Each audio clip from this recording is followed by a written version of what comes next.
Oi meninas, tudo certo? Olha, eu acho que é a terceira vez que eu tento gravar esse vídeo. Nas duas primeiras eu ia gravar tipo do jeito que eu chegava do estágio, assim, com a cara super lavada, super morta. Mas eu não consegui gravar nos outros dias, então eu vou conseguir gravar hoje finalmente, então vocês vão me ver com a cara um pouquinho mais decente. Agora sexta-feira, tipo 1h da manhã, então já é sábado, tecnicamente eu tô gravando vídeo. Tá, esse vídeo é um pouquinho diferente de tudo que eu gravo, porque vocês conhecem, né, a Gleice, né, que tem um blog, a Gleice Ruiva e tudo mais, mas vocês não conhecem a Gleice por trás da câmera, a Gleice que é literalmente iguais a vocês, assim, que trabalha, que estuda, que pega o ônibus, que come amendoim na parada de ônibus e tudo mais.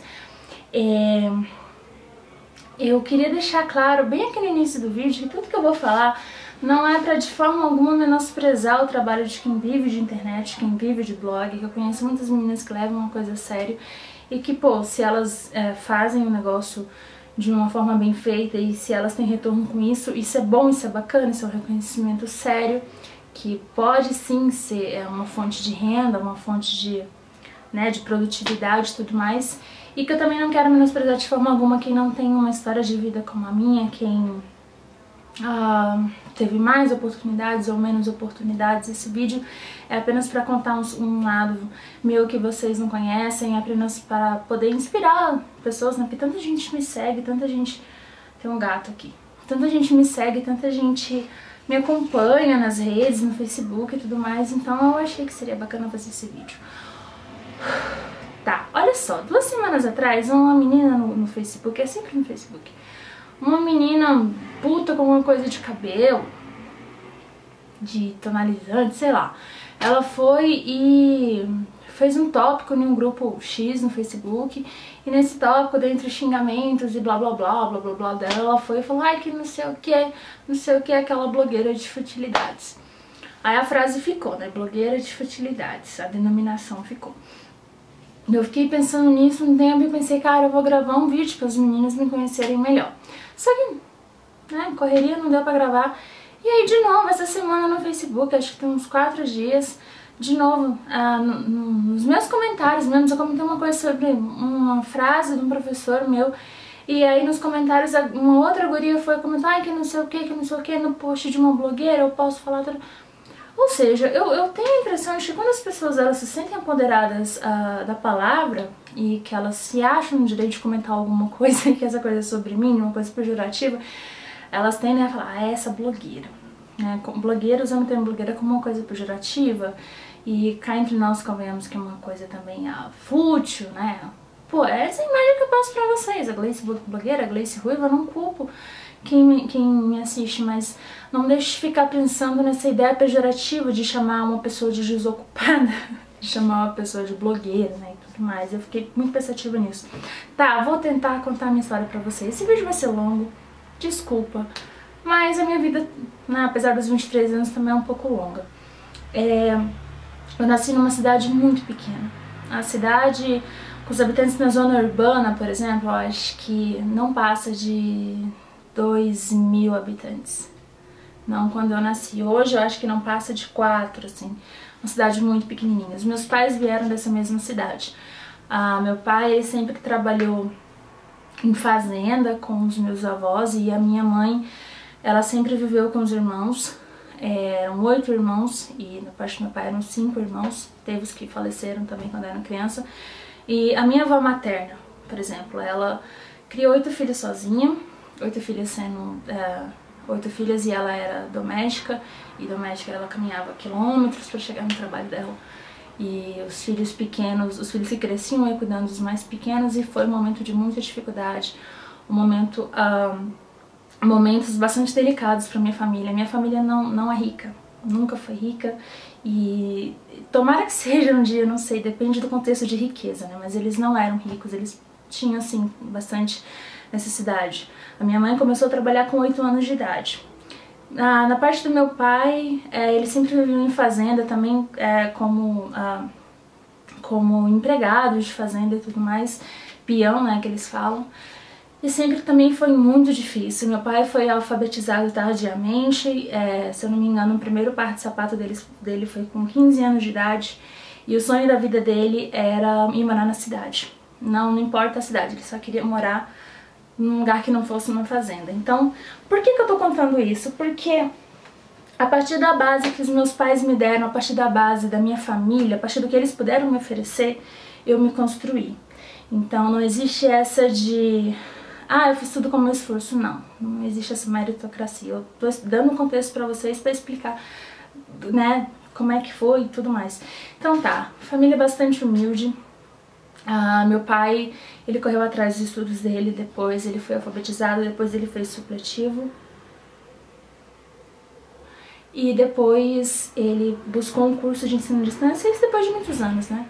Ele buscou um curso de ensino à distância e foi atrás da graduação dele, ele se formou em pedagogia. A minha mãe também não ficou para trás, apesar dela ter entrado um pouquinho mais tarde na escola, ela não desistiu da graduação dela, só que a minha mãe foi terminar a graduação dela quando ela já tinha eu e minha irmã.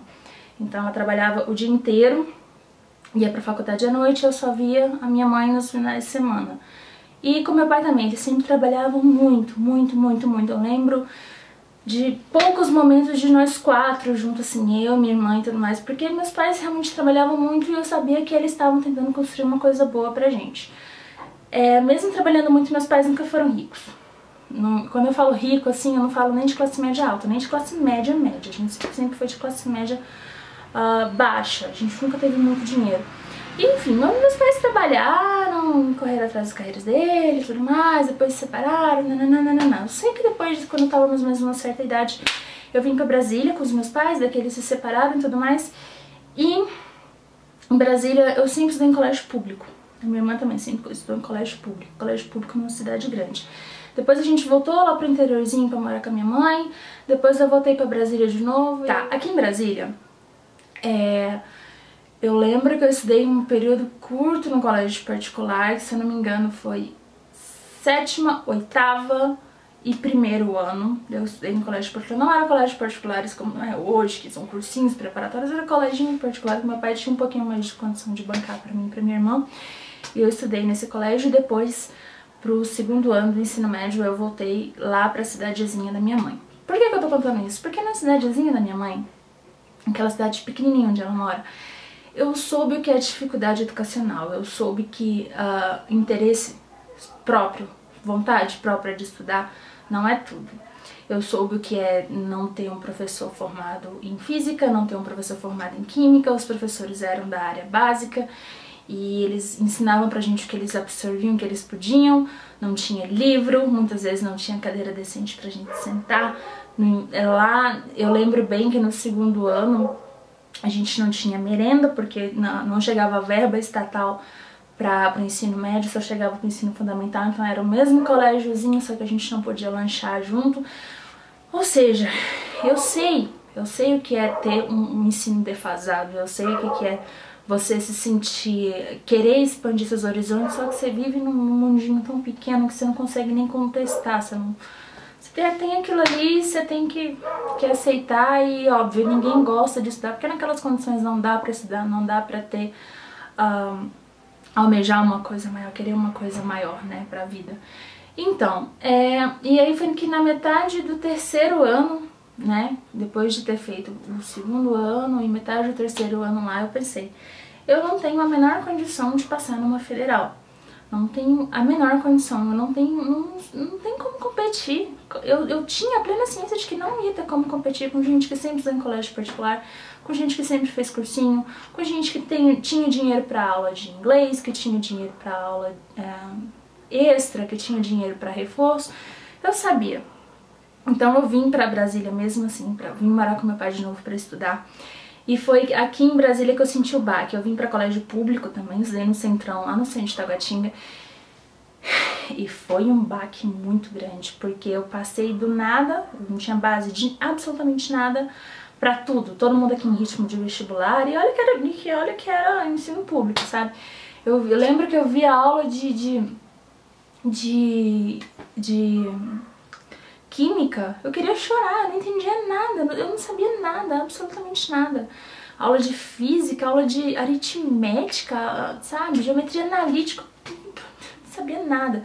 E foram 6 meses desesperadores, porque eu vi o quão despreparada para a vida e o quão injusto era o fato de meus pais não terem dinheiro para pagar uma faculdade particular para mim, o fato de eu querer estudar e não tinha a menor condição de competir, né, com as outras pessoas. Mas graças a esse ensino fraquinho e tal de lá, e também graças, né, a mim, não posso ficar me menosprezando, eu tinha notas boas em português e matemática. Então quando eu cheguei em Brasília tinha um programa do governo e tal que dava bolsa para os alunos para vários cursos técnicos. Então eu ganhei uma bolsa integral no Senac de análises clínicas. Então eu sou uma quase técnica em análises clínicas. Durante esse metade do terceiro ano do ensino médio eu ganhei essa bolsa, então de manhãzinha eu ia pro colégio, estudava até meio-dia, do meio-dia até às 6 eu fazia o curso técnico e voltava para casa. Isso, eu morava na cidade satélite de Brasília, o curso técnico era no centro. Eu gastava 2 horas pra ir e pra voltar. Então eram quase 4 horas por dia, assim, eram umas 3 horas e pouco por dia, porque era a época da reforma da IPTG, quem é de Brasília sabe. Eu não morava com meu pai, eu morava, na verdade, de favor na casa de um tio e de uma tia minha que me ajudaram muito nessa época. E meu pai me acompanhou num dia desse deslocamento de ir pro curso, tá nesse ritmo meu, e ele falou, não dá pra você continuar morando aqui, vamos procurar um lugar pra você morar mais perto do curso técnico. E foi aí que meu pai me arrumou um pensionato pra morar. Não era nada luxuoso, obviamente, era morar em coletivo com pessoas que eu não conhecia, então era um pensionato literalmente.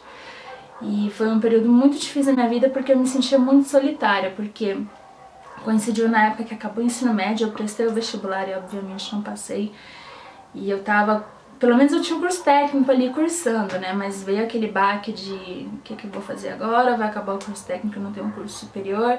Tava longe da minha família, tava longe do meu pai, minha relação com meu pai nunca foi muito boa, mas isso obviamente não vou comentar aqui. Mas foi uma época muito difícil, de muita pressão minha. E pelo menos eu tinha horas a mais pra estudar, né, porque acabou o ensino médio, então eu conseguia estudar mais com mais dedicação, eram horas estudando. Eu lembro de sair da Asa Sul e ir pra biblioteca ali na Asa Sul e ficar até a noite, assim, até umas 10 horas da noite estudando todo dia. E foram mais ou menos 6 meses nessa peleja, assim, pra estudar e fazendo curso técnico. Claro que era puxado também, gente, matéria específica. E eu prestei o vestibular mais uma vez e eu passei no vestibular, eu passei pra farmácia. E eu não tenho vergonha nenhuma de dizer que eu usei o sistema de cotas, eu usei o sistema de maior período cursando no colégio público, tá?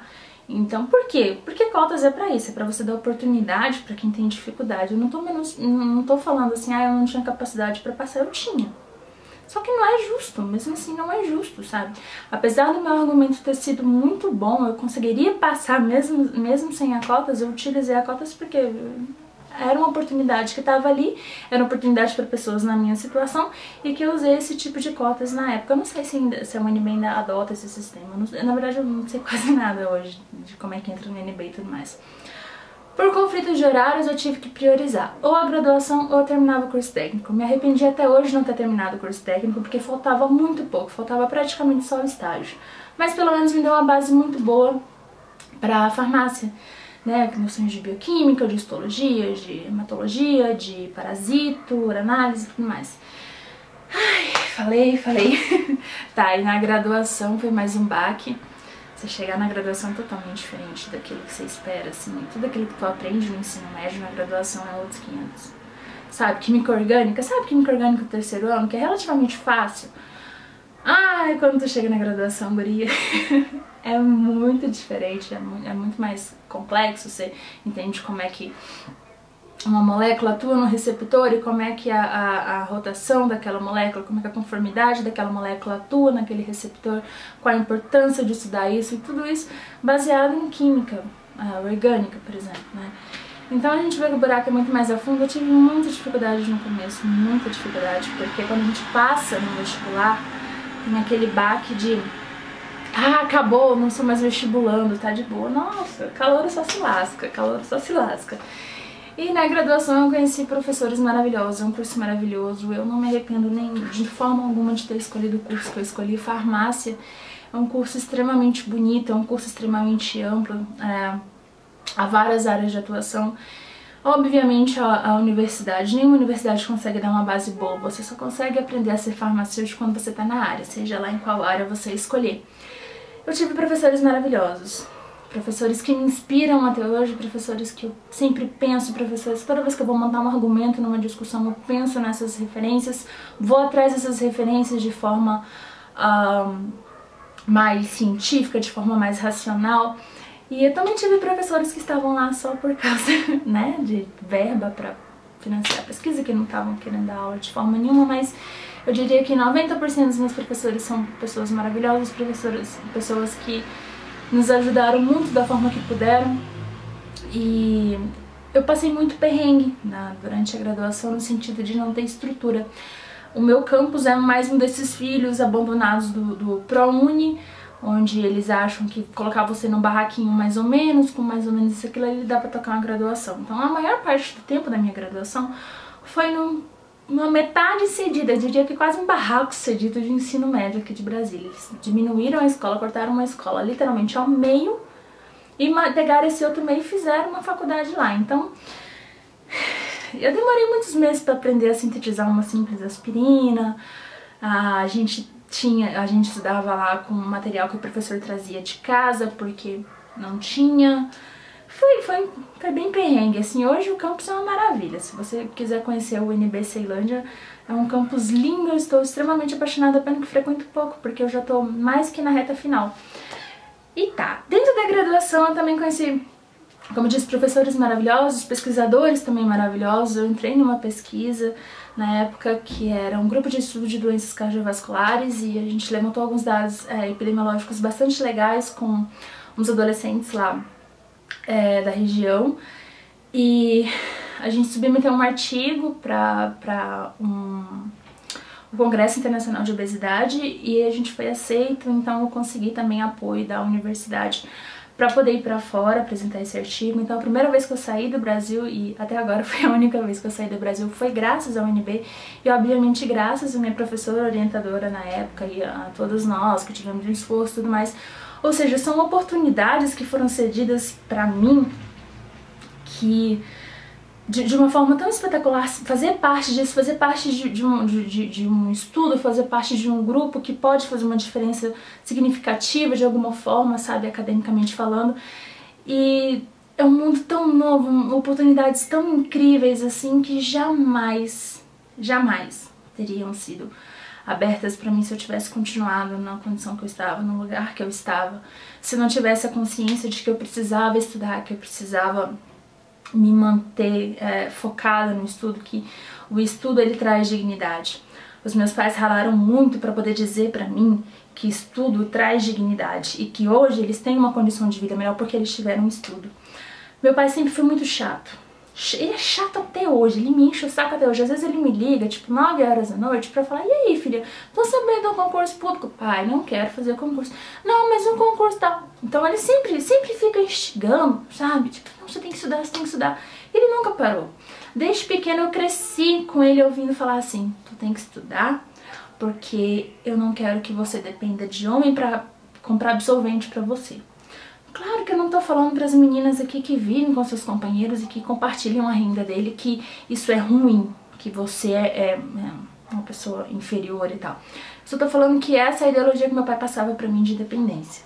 Que eu tinha que ter independência financeira, que eu tinha que ter independência, que eu tinha que ser uma pessoa estudiosa, que de alguma forma isso ia trazer uma certa dignidade pra mim e pra minha irmã. Então isso ficou bem claro, eu segui o conselho, enfim. Eu tava falando da minha pesquisa e aí teve outras matérias interessantes e tudo mais. E agora no finalzinho, na reta final, eu passei um processo seletivo para um estágio numa multinacional.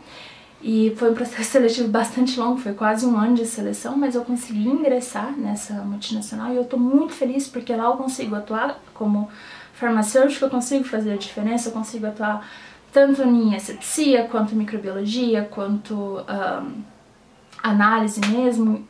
e controle de qualidade e tudo mais, e eu sou muito feliz nesse lugar, eu tô me adaptando muito bem e eu sei que é uma oportunidade muito boa pra crescer profissionalmente, pra me firmar como farmacêutica e fugir dessa ideia de quem vem pra Brasília só vem pra concurso público. Não tô também falando mal de quem presta concurso público, mas era uma coisa que eu não queria. E nesse finalzinho eu também tô fazendo um TCC, que é na área de pesquisa mesmo, pesquisa genética. Eu pesquiso um polimorfismo em um determinado gene e a relação desse polimorfismo com uma doença, né? Eu não vou ficar dando dados de pesquisa aí, né, galera?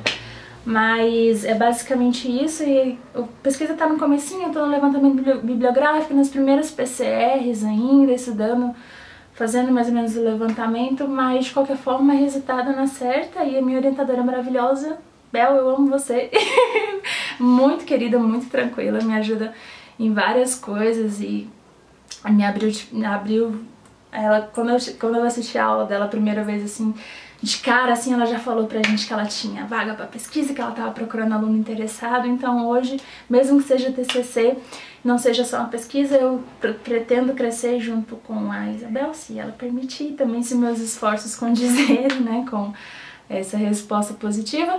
Mas, enfim, a área acadêmica não é uma coisa que me atrai muito, mas que de certa forma me atrai. Eu sei que é cansativa, mas o fato de eu ter uma instabilidade já na indústria me ajuda a ter mais controle pra saber o que eu vou querer da minha vida a partir de agora. E eu tô falando tudo isso sem ter me formado. Tecnicamente faltam 2 semestres ainda da minha graduação. Eu perdi o ritmo da graduação totalmente porque com estágio, isso, aquilo e outra. Sempre eu botei na cabeça, meninas, isso fica pra você que tem no ensino médio, no ensino fundamental, na graduação. Não importa formar no tempo, não importa tirar as maiores notas, não importa... Eu acho ridículo o sistema de avaliação, tipo, hoje em dia as provas avaliam quanto um aluno consegue decorar, não quanto ele consegue aprender. Eu acho errado isso, mas isso é assunto pra outros vídeos, outras coisas, mas eu nunca fui uma aluna perfeita. Eu fui uma aluna que, quando eu via que havia necessidade de levar a sério, eu levava. Quando eu via que eu precisava estudar de verdade, eu levava. Quando eu via que era uma coisa que me atraía, aí que eu pegava mesmo o jeito e corria atrás. Então eu não tô falando pra você ser super nerd, eu não tô falando pra você ser, sabe? Não. Seja você, mas seja uma pessoa aplicada. Se merece ser feito, merece ser bem feito, sabe? Corre atrás dos teus sonhos. Não fica pensando porque tu é pobre, porque tu não tem a melhor escola do mundo, porque tu não fez cursinho, porque você reprovou, você não passou em 3 vestibulares que você não vai conseguir. Tu vai, uma hora tu vai. E vai ser bom, você vai fazer proveito, você vai fazer jus ao teu esforço, não vai jogar dinheiro público fora, obviamente.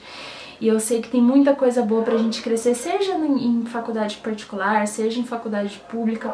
Tem como você fazer valer a pena o profissional que você vai ser, independente da área, e que eu sei que com muito esforço e com muita vontade você vai ser uma pessoa maravilhosa que vai fazer a diferença no mundo, seja na área de humanas, seja na área de exatas, whatever. E essa é a historinha da minha vida, gente, que eu tanto queria contar pra vocês. E acho que eu falei tudo que eu tinha pra falar. É isso, gente, ó. Um beijo.